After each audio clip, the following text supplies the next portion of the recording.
पुरानो कोट लगाऊ, नयाँ किताब किन। नमस्कार, म नरेन्द्र विचार। पेसाले म एउटा शिक्षक, श्री जनज्योति इङ्ग्लिस मिडियम स्कुलको संस्थापक प्रिन्सिपल। म यहाँहरूलाई आज अध्ययन कति महत्त्वपूर्ण छ भन्ने कुरालाई यहाँहरूलाई प्रस्तुत गर्न गइरहेको छु। अब हामी यो भिडियो तपाईँहरूले आफ्नो एसी दिएर बस्नुभएका अथवा पढ्दै गर्नुभएको विद्यार्थी भाइ बहिनीहरूसँग तपाईँले सेयर गर्न सक्नुहुन्छ। वास्तवमा यो भिडियो एउटा महत्त्वपूर्ण छ।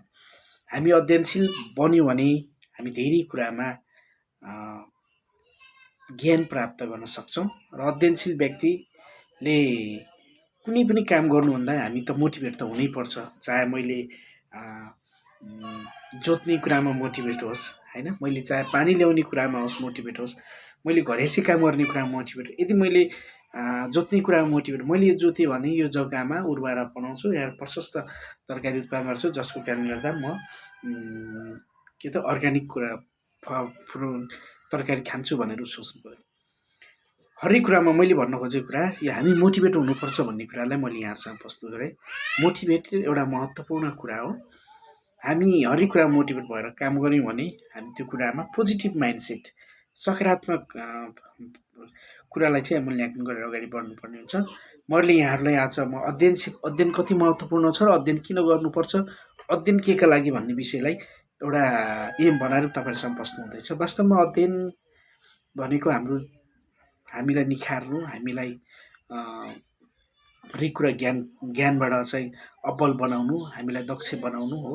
र यदि हामीले अध्ययन गर्दै गर्दा पनि कुनै पनि काम गर्दाखेरि मैले अघि पनि भने हामी एउटा के चाहिन्छ, मोटिभेट हुनुपर्छ।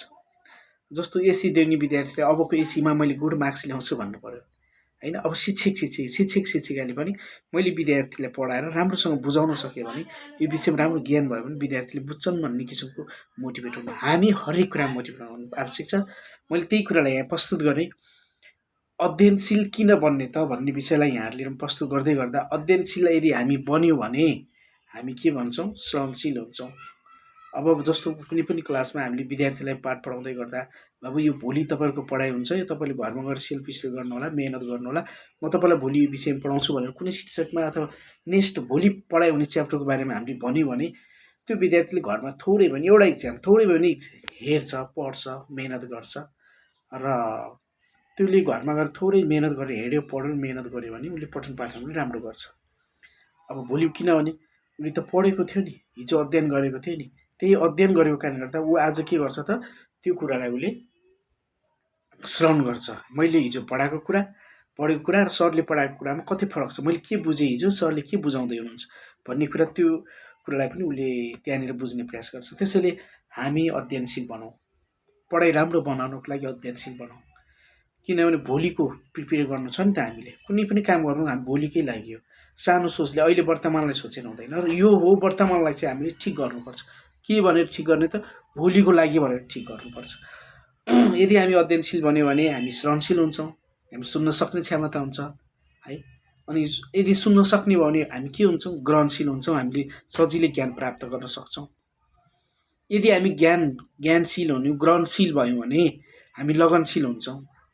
लगनशील जो व्यक्ति हुन्छ त्यो मान्छे के हुन्छ त, सहनशील हुन्छ। त्यही व्यक्ति सफल हुन्छ जो व्यक्ति लगनशील पनि छ, सहनशील पनि छ, त्यही व्यक्ति भोलिको दिनमा सफल व्यक्ति बन्छ। त्यसैले मैले आज यो छोटो भिडियो यहाँसम्म राखेँ।